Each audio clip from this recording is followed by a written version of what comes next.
سب سے پہلے فرماتے ہیں کہ موجودہ پارلیمان کے وجود کی کوئی اخلاقی، سیاسی اور قانونی حیثیت نہیں، تو بیٹھے کیوں ہوئے ہیں اس میں؟ کون بیٹھے ہوں؟ یہ جنہوں نے یہ مشترکہ اعلامیہ دیا ہے، موجودہ پارلیمان کے وجود کی کوئی اخلاقی، سیاسی اور قانونی حیثیت نہیں، تو بھیا کیوں بیٹھے ہوئے ہیں؟ تنخواہیں لینے کے لیے، نہیں وہ فیڈرل لاجز میں رہنے کے لیے؟ لیکن دیکھیں دو طرح کی سیاست ہوتی ہے، ایک پارلیمان کے اندر ہوتی ہے، ایک پارلیمان کے نہیں، جبکہ پارلیمان کی تو کوئی اخلاقی، سیاسی اور قانونی حیثیت ہی نہیں۔ نہیں، یہ سیاستدان اسی طرح کہتے ہیں۔ مولانا صاحب نے پچھلی اسمبلی کو بھی کہا، پھر اس اسمبلی کا حصہ بھی رہے۔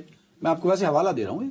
ہم آئین کی روح سے متصادم تمام ترامیم کو ختم کرنے کا مطالبہ کرتے ہیں، 26ویں ترمیم اور پیکا تو والی۔ یہ ترمیم کون ختم کرے گا؟ یہی اسمبلی جس نے یہ یعنی پاس کروائی میرے ہے، خیال میں اور جس کی کوئی اخلاقی، سیاسی اور قانونی حیثیت نہیں ہے، تو کیا یہ تضاد نہیں ہے؟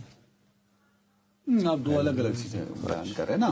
اس پہ تو اعتراض ہے ہی ہے نا، جو 4547 والا معاملہ ہے۔ نہیں، اب آپ خود ساتھ یہ بھی کہہ رہے ہیں ہاں، کہ ملک کے موجودہ بحران کا واحد حل آزاد، شفاف اور منصفانہ انتخابات کا انعقاد ہے، یہ ان کا مطالبہ ہے، ٹھیک ہے، اور پہلے دن سے 8 فروری تو کے اس بعد کی طرف کیسے بڑھا جائے گا؟ اس کے بعد یہ ہے نا کہ سارے مل کر ڈیسائیڈ کریں نا۔ نہیں، آپ کیا چاہتے ہیں کیا ہو؟ اعلامیہ سے اعتراض ہے تو پھر کیا کریں وہ؟ بھائی بات یہ ہے کہ آزادانہ، شفاف اور منصفانہ انتخابات واحد حل ہے، ہاں، ڈکلیئر ہو گیا، ڈکلیئر ہو گیا، تو آپ اس اسمبلی سے باہر آ جائیں۔ باہر آ جائیں مطلب سمجھا نہیں۔ ریزائن؟ ریزائن حل نہیں ہوتا نصرت صاحب، وہاں کیسے؟ دیکھیں فلور کے اندر ایک اپنی سیاست ہوتی ہے، اپنا فلور طریقہ پہ کار ابھی ہوتا ہے۔ تک 1 سال ہو گیا نا فلور پہ، یہ بڑا تو ٹف ٹائم دیا انہوں نے کیا ٹف حکومت ٹائم وقت کو، کیا؟ احتجاج کرتے ہیں نا، یہی کر مثلا سکتے ہیں۔ انہوں نے ٹف ٹائم دیا کہ 26ویں ترمیم پاس ہو گئی، انہوں نے ٹف ٹائم دیا کہ پی کا قانون بن گیا، یہ ٹف ٹائم دیا ہے۔ پیکا پہ تو خیر ہم نے ان سے بھی کہا کہ آپ کو چاہیے تھا، وہ کہتے ہیں ہمارے ہاتھ میں کچھ نہیں تھا، اور وہ بھی ٹھیک کہتے ہیں، نہیں، ہاتھ میں کیوں نہیں؟ کیا کر سکتے تھے؟ کیسے ہوتا ہے سر؟ بات یہ ہے کہ جنرل ضیاء الحق غیر جماعتی انتخابات کرواتے ہیں جس میں سیاسی جماعتوں کو حصہ لینے کا حق نہیں ہوتا۔ وہ قومی اسمبلی جو ہے وہ پریس کی آزادی جو ہے چھین کے لیتی ہے، اور وہ اتنا کچھ لیتی ہے اسی ضیاء الحق سے کہ بالآخر ضیاء الحق خود اپنے ہاتھ سے اس اسمبلی کو توڑنے پہ مجبور ہو جاتا ہے۔ فائن فائن فائن، تو ان کا بھی 1 سال کا پارلیمانی رول کو بہت برا نہیں ہے۔ کیا ہے مطلب یہ بتاؤ کہ جی یہ انہوں نے اگر وہ استعفے دے دیں آپ کے بقول تو شہباز حکومت کو کوئی فرق نہیں پڑتا، اسپیکر استعفے منظور نہیں کرے گا، ختم ہوگی بات، حکومت چلتی رہے گی۔ تو جو فلور کے اندر ایک ریزسٹنس ہے، آپ چاہتے ہیں وہ ریزسٹنس ختم ہو جائے۔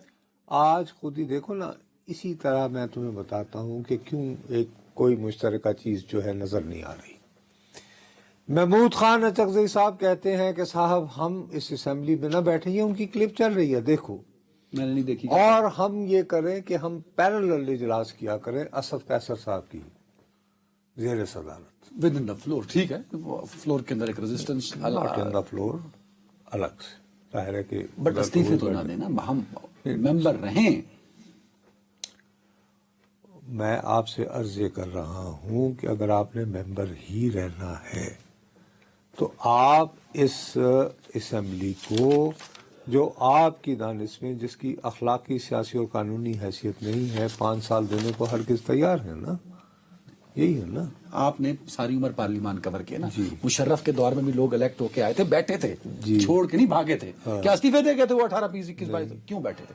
ایک ریزسٹنس فلور کے اندر ہوتی ہے، ریکارڈ کا حصہ رہتی ہے۔ آپ جو بات کرتے ہیں، آپ کہتے ہیں نصرت جاوید کی یہ گو مشرف گو نو LFO اس کے نعرے لگاتے رہے، سوال میرا جواب پوائنٹ تو لے لینا۔ اس کے عوض کیا ملا؟ بھائی کم از کم ایک فلور کے اندر ایک کلامتی جو بھی تھا، اب آپ یہ چلو بول لیں، میرے پاس ایک پوائنٹ ہے نا، نقطہ میں آپ یہ چاہتے ہیں کہ عدنان حیدر منتخب ہوا عمر ایوب صاحب کی جماعت سے، ان کے ساتھ عدنان حیدر دے استعفیٰ، نصرت جاوید کے پاس طاقت ہے جو کہ شہباز شریف ہیں، وہ آ کے عدنان حیدر کی جگہ اسد چودھری کو الیکشن لڑوائیں، اور عدنان حیدر کی جگہ اسد چودھری صاحب اسمبلی کا حصہ۔ الحمدللہ